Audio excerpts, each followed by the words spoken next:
You know, luckily the part of the work that I most enjoy is the unconscious. I mean, I don't have to think in a conscious sense. I don't have to make decisions about what I do from one moment to the next.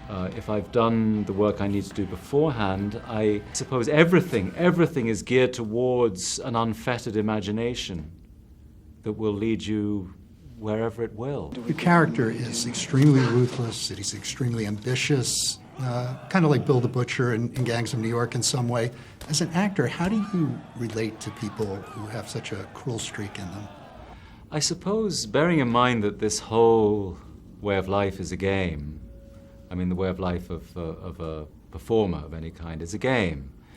And the games that I've always been most interested in are the games that lead me, at least give me the illusion that they're leading me far away from my own life, my own understanding of things, towards somebody else's life and an understanding of that world that they inhabit through their eyes. So I can only say that one of the privileges of the work is that you are allowed with impunity to explore areas of your soul that it might just remain under lock and key. Well, if it's in me, it's in you.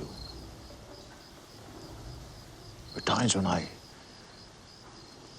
look at people and I see nothing worth liking. You seem to be very choosy about your roles. I think this is your 4th movie in 10 years.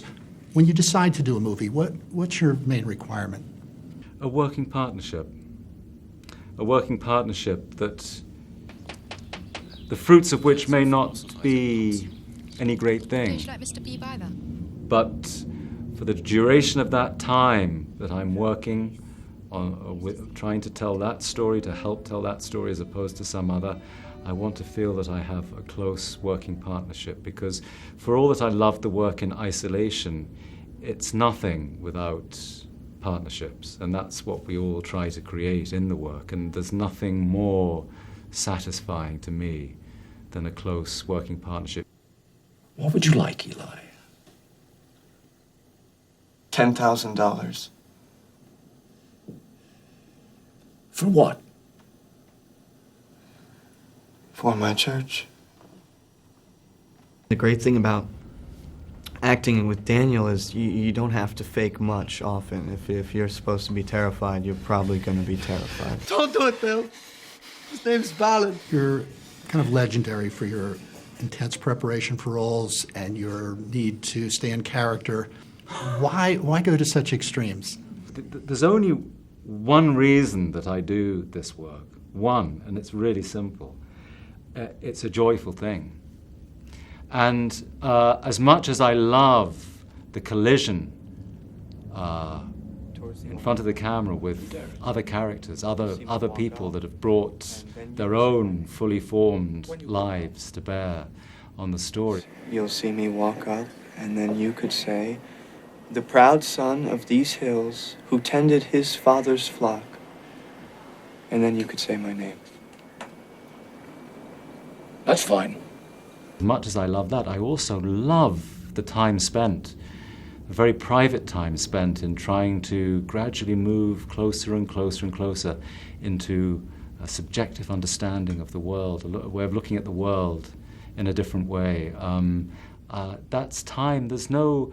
At what point can you say, I fully understand that? There is no point at which you can say that. I wish it hadn't had to be at a You've done a lot of period movies, Age of Innocence, Room with a View. Do you think you would have been more comfortable in another age? No, I don't know. I am kind of prehistoric in a certain kind of a way. I'm kind of cat-handed with computers. I still use fountain pens. I try not to use the telephone unless it rings so much that it's easier to pick it up than to leave it. But I suppose I'm a bit of a throwback in a way, but more comfortable. I'm fascinated by this world. As much as I would love to be a day tripper on a time machine, just for its own sake, but for the work it'd be handy as well. No, I just want to be right here, right now.